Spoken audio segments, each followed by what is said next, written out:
If you have never studied the history of the Khalsa, watch this film at least once.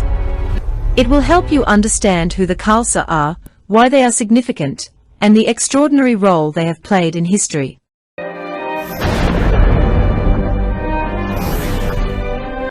In the year 1780, in the land of Punjab, a son was born to Sardar Mahasingh and Raj Kaur.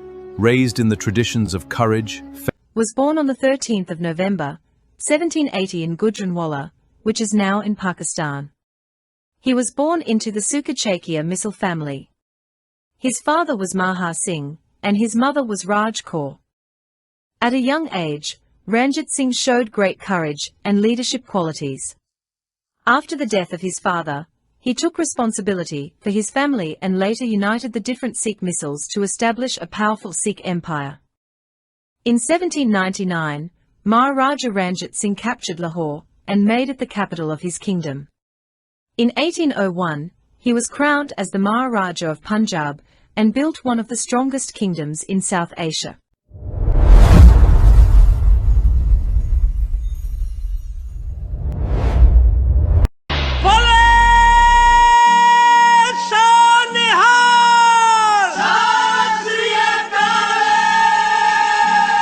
Maharaja Ranjit Singh was not only a great ruler, but also one of history's greatest patrons of religious institutions. He generously donated gold and wealth to places of worship of different faiths. In this film, we reveal the remarkable gold he donated and the lasting legacy of his generosity, a legacy that the world still remembers and admires today. Maharaja Ranjit Singh, a king with a heart of gold. Maharaja Ranjit Singh is remembered not only as a powerful ruler, but also for his respect for different religions and places of worship. In 1817, gold was reportedly donated for religious sites in Lahore, including the Wazir Khan Mosque and the Badshahi Mosque. The reported amount for each mosque was approximately 100 kilograms of gold, or around 3,200 tolas. The gold was associated with the decoration and beautification of these important places of worship, reflecting respect for Islam and Lahore's Muslim community. In 1818, gold was also reportedly donated for churches in Lahore. The reported amount was approximately 20 kilograms, or around 640 tolas, for the renovation and beautification of church buildings. From 1818 to 1835, reports also describe donations of gold to various Hindu temples across Punjab and India, with the total reported amount estimated at more than 200 kilograms. These donations were associated with the decoration of domes, spires, and other parts of temples. Around 1820, Maharaja Ranjit Singh is also traditionally associated with support for the Kashi Vishwanath temple in Varanasi. The commonly cited figure is approximately 250 kilograms of gold, or 8,000 tolas, used for the gilding of the temple's spire. Then, between 1830 and 1834, the most famous example of his patronage was the Golden Temple, or Darbar Sahib, in Amritsar. The commonly cited figure is approximately 750 kilograms of gold, or 24,000 tolas, associated with covering the upper portions of Darbar Sahib with gold. These stories are remembered as examples of a ruler who supported and respected different faiths and places of worship. Maharaja Ranjit Singh, a true king who respected every religion and believed in humanity. Watch the film and discover the untold story of a legend.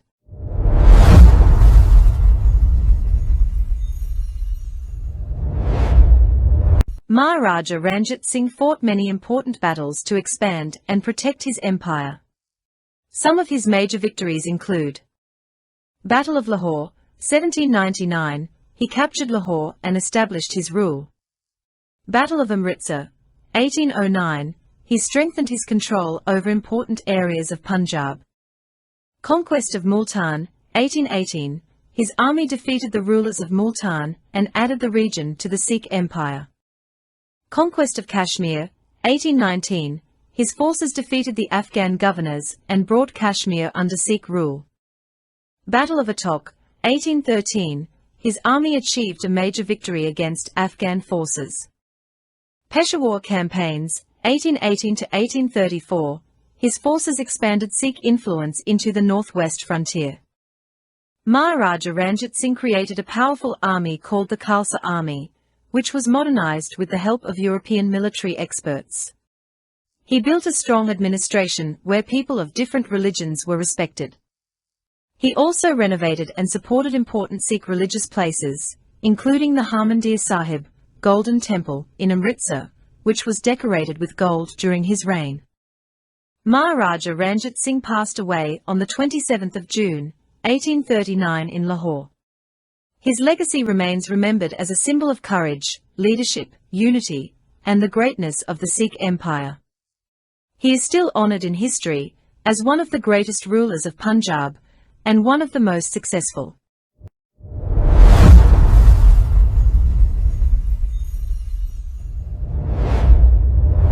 The greatest tragedy of Maharaja Ranjit Singh's reign occurred during the wedding of his beloved grandson, Nonihal Singh.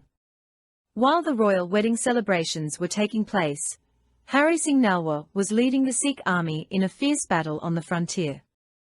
It was during that battle that Hari Singh Nalwar attained martyrdom. His death was one of the greatest losses suffered by Maharaja Ranjit Singh's empire, as one of its most brilliant and fearless generals was lost. Look carefully at the screen.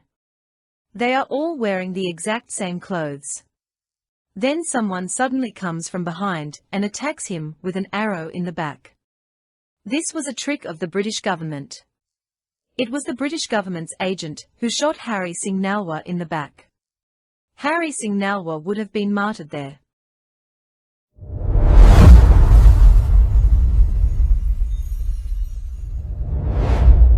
With some form of reward.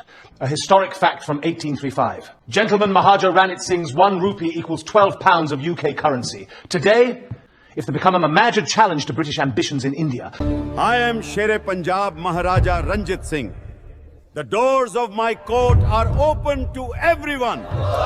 During the reign of Maharaja Ranjit Singh, Hindus, Muslims, Sikhs, and people of other faiths lived together in peace and harmony. His rule was known for justice, religious tolerance, and equal treatment of all communities, and mutual respect across Punjab. Maharaja Ranjit Singh's reign was a land of gold. This 18th century story look at the streets of Lahore, lined with carts filled with gold, and the smiles on the faces of the people. This is a story from the era of Maharaja Ranjit Singh, when Punjab was known for its prosperity, strength, and vibrant culture. It was a time remembered for the wealth and flourishing spirit of the Sikh Empire. Many regarded Punjab as one of the wealthiest and most prosperous regions in Asia during that era. This is a story from the 18th century. It is said that approximately $17 trillion worth of gold was taken away, loaded into 200 trucks. Based on today's gold value, that amount would be worth around $305 trillion in 2026. The wealth of Punjab, including gold, silver, copper, and brass, was plundered. The condition of Punjab today is visible to everyone, reflecting the impact of centuries of loss and exploitation. The people of Punjab, who were once rulers and leaders in their own land, are now scattered across the world, with many working as labourers far from their homeland. Many believe that the policies and actions of British colonial rule played a major role in weakening Punjab's economy, resources, and independence, forcing generations of Punjabis to seek opportunities abroad. The lasting effects of colonialism continue to be discussed as an important part of Punjab's history and its present-day challenges. Many Punjabis have forgotten their history. Punjab was once one of the wealthiest regions in the world. Punjab was once one of the world's most prosperous countries. Discover the inspiring story of Maharaja Ranjit Singh and the glorious heritage of Punjab. Remember your roots. Remember Punjab. Remember the Khalsa Raj of Maharaja Ranjit Singh.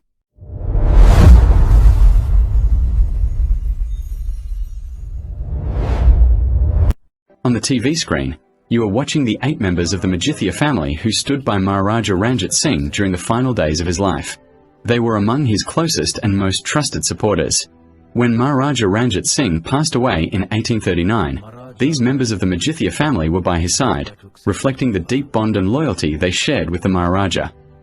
Note: historical sources support that members of the Majithia family, especially notable figures such as Desa Singh Majithia and Leena Singh Majithia, were influential nobles in the Sikh Empire.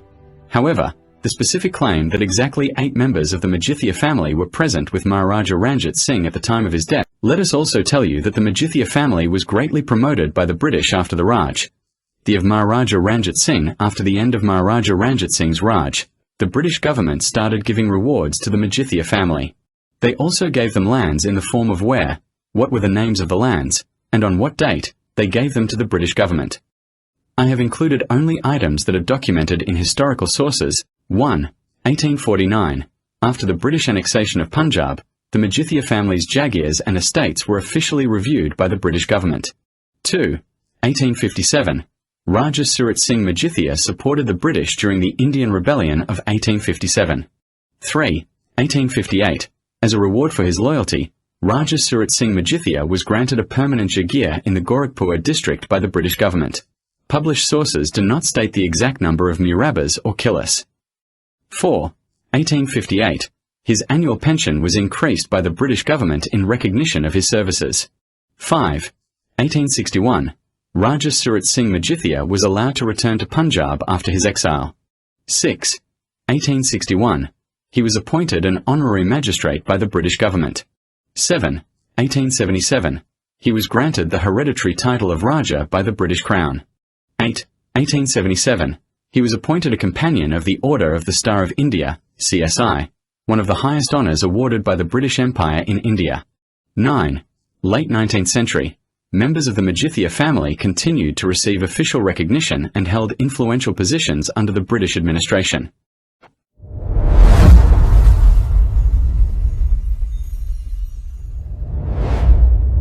If we look at the history of the camera, the first successful permanent photograph was created around 1826-1827. Many people claim that the British photographed Maharaja Ranjit Singh and Hari Singh Nalwa, but is that really possible? Today, let's discover the true history of the camera and photography. By understanding cameras were invented and when photography became practical, we can determine whether those fast enough to explore the facts together. In 1806 or 1807, Joseph Tneptefort and long exposure that lasted for hours made practical photography able to the world. In 1831, to permanent photographs, these hand photographs that Haynes drawn in forever changed history for, and in 1806 or 1807, Joseph Nepmin created the long exposure that lasted for hours. In 1839, introduced the practical photography available to the world. In 1841, Talbot to multiple bitty one, from hand-drawn images to permanent photographs forever, and inventions changed the foundation for the History tells us that the camera came into existence in 1827. The first photograph was taken. After that, the camera reached the governments of Europe and the British government. They got the camera in 1828, the British government. There was a camera, this history is telling. You saw the video of the camera. But the general public did not have this camera at that time. Only the governments had it. This history of the camera is being told in Europe.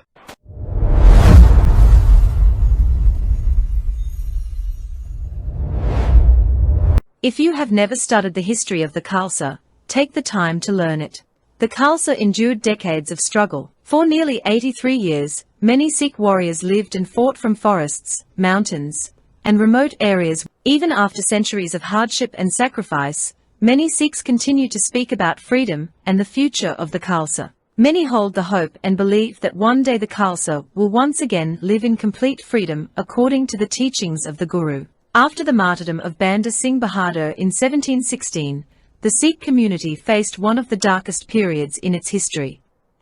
Rewards were offered for the capture or killing of Sikhs.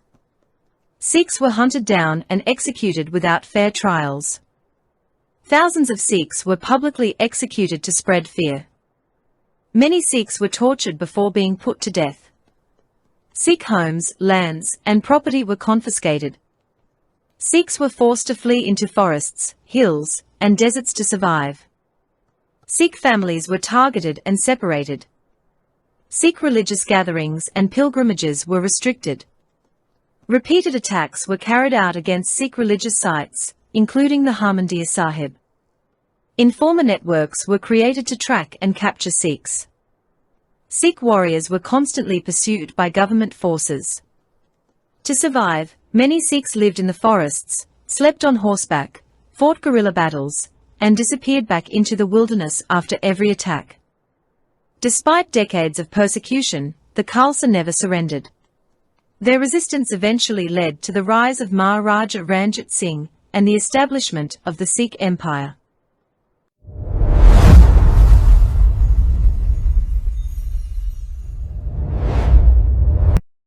(1849 to 1947) British persecution of the Khalsa. After the British annexed Punjab in 1849, the Khalsa faced decades of political, economic, and religious oppression. Despite constant pressure, the Sikh community continued to defend its faith, identity, and rights. 1. Land and agricultural oppression. British land policies dispossessed many Sikh farmers. Heavy taxes were imposed, traditional land rights were restricted, and many rural families struggled to survive. 2. Police brutality and lathi charges. Peaceful Sikh gatherings and protests were often met with police violence. Lathi charges, arrests, and intimidation became common methods of suppressing public movements. 3. Jaito Morcha, 1923 to 1925. During the Jaito Morcha, peaceful Sikh volunteers marched in support of religious rights. British-backed forces opened fire on unarmed protesters, killing and injuring many participants. 4. Gurdwara Reform Movement, Akali Movement. Beginning in 1920, Sikhs launched a peaceful movement to free historic Gurdwaras from corrupt management. Thousands of volunteers were arrested, imprisoned, and beaten during the struggle. 5. Kuka, Namdari, Movement, 1872. After the Kuka uprising, British authorities carried out severe reprisals. 66 Namdari Sikhs were executed, many of them by being blown from the mouths of cannons.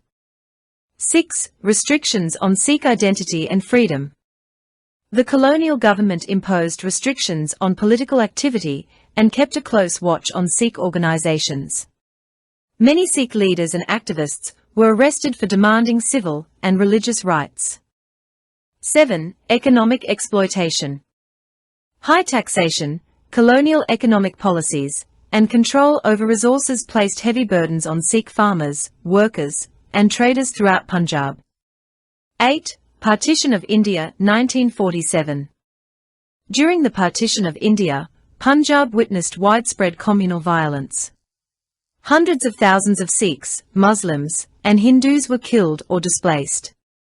Sikh communities suffered massive loss of life, forced migration, and the destruction of homes and villages. Conclusion. From 1849 to 1947, the British colonial period brought political repression, economic hardship, and repeated confrontations with Sikh movements.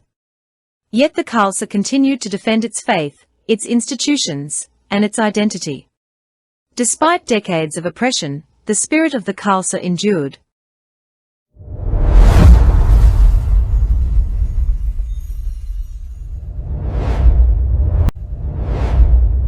When the British left in 1947, Punjab was divided into two parts.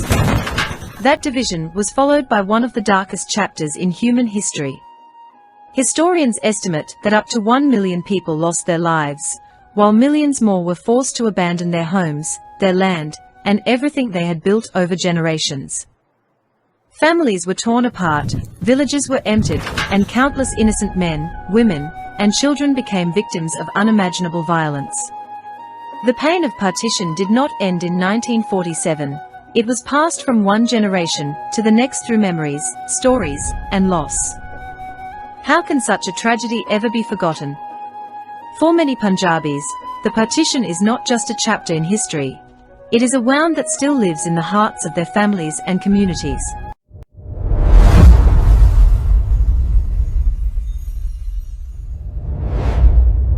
We will show you all the evidence of how the British government distorted history. Watch the next video. The British government awarded prominent honours to historians who were appointed by them to write history according to British directives. This is a matter recorded in history. The British government presented its interpretation of Sikh history through these historians and recognized them with awards. The British attempted to control the narrative of Sikh history by shaping historical accounts through their own perspective. A lot of incorrect information has been written about Maharaja Ranjit Singh in history books, because the British government also tried to defame Maharaja Ranjit Singh and took away his kingdom. That is why many of these historians were mostly connected with or influenced by the British government. Historians have written a lot of incorrect information about Maharaja Ranjit Singh in history books. Read the history books written by the historians of the countries that ruled over India. If you truly want to understand history, study the history of every country that ruled India. Then the correct story will come before you, because many British historians made changes and added their own interpretations while writing history. After our long research, it took us 5 years to complete this work. After researching for 5 years and studying these books from different countries, we have brought this film before you.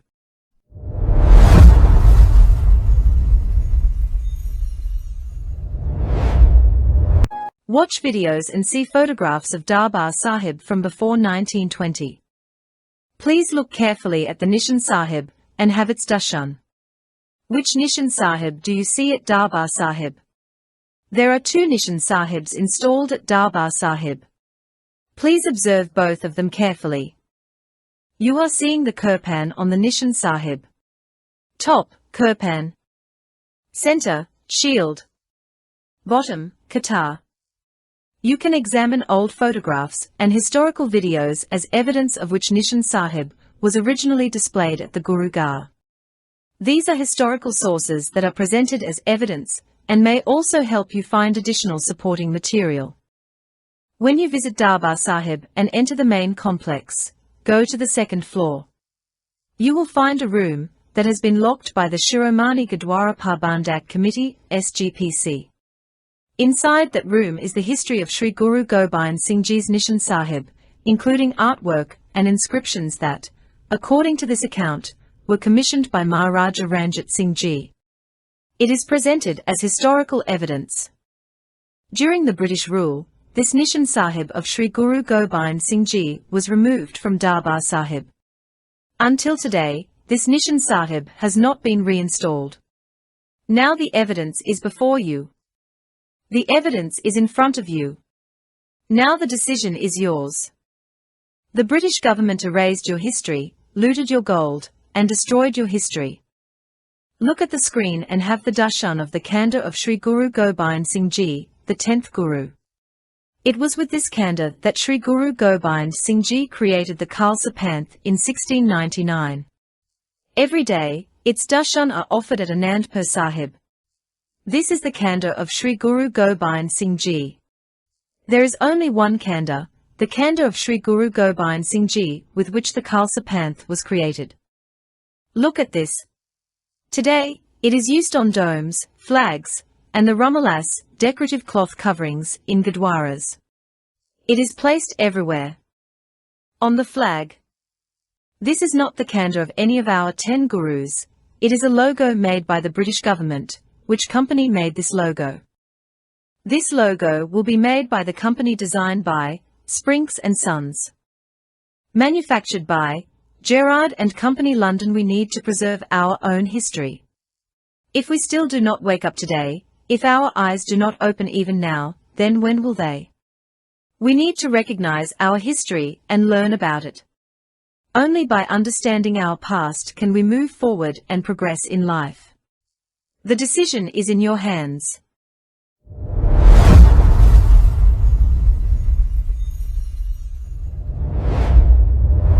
The Guru's Khalsa is unique and special because it is the army of Akal Purukh. The greatest virtue of the Khalsa is compassion. The Khalsa treats every human being and every living creature with kindness, love, and respect. Protecting the weak, standing against oppression, and praying for the welfare of all are the sacred duties of the Guru's Khalsa. Compassion is the true identity of the Khalsa. The heart that is filled with compassion walks in the will of Akal Purukh. This is why the Guru's Khalsa is the army of Akal Purukh and is a unique and distinct path in the world. Every living being is the creation of Akal Purukh, God. Whether human, animal, or bird, the divine light of the Almighty exists within all. The blood flowing through every living being is the same red color. This reminds us that all life has the same origin and that every creature belongs to God. For this reason, the Khalsa respects every living being, treats all with compassion and love, and considers the protection of God's creation to be its sacred duty. According to this understanding, the Khalsa follows a vegetarian way of life and does not eat the flesh of animals killed for food. The Guru's Khalsa is the army of Akal Purukh, the timeless one. The Khalsa strives to live according to the code of conduct bestowed by the Guru.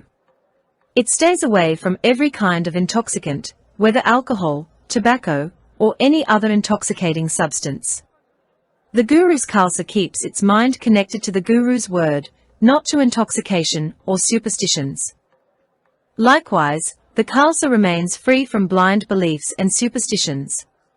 Hola Mohalla was established by Sri Guru Gobind Singh Ji to train the Khalsa in martial arts, warfare, discipline, and the spirit of Chadi Kala, high morale. Its purpose was not to play with colors, but to prepare the Khalsa for the defense of righteousness. The Guru's Khalsa respects every religion, every human being, and every living creature. It holds no hatred towards anyone, but instead treats everyone with honor and respect, because there's only one God, and His divine light dwells within all. The Khalsa prays for the welfare of all and carries the message of walking together with everyone. This is why the Guru's Khalsa is regarded as a unique and distinct path in the world. The British government had the history of the Khalsa written by historians. Today, in many Gurdwaras, the rituals written by the British government are performed. We need to understand and read our history. We need to connect with Sri Guru Granth Sahib Ji, because we need to escape from the tricks of the British. Even today, we are trapped in the tricks of the British.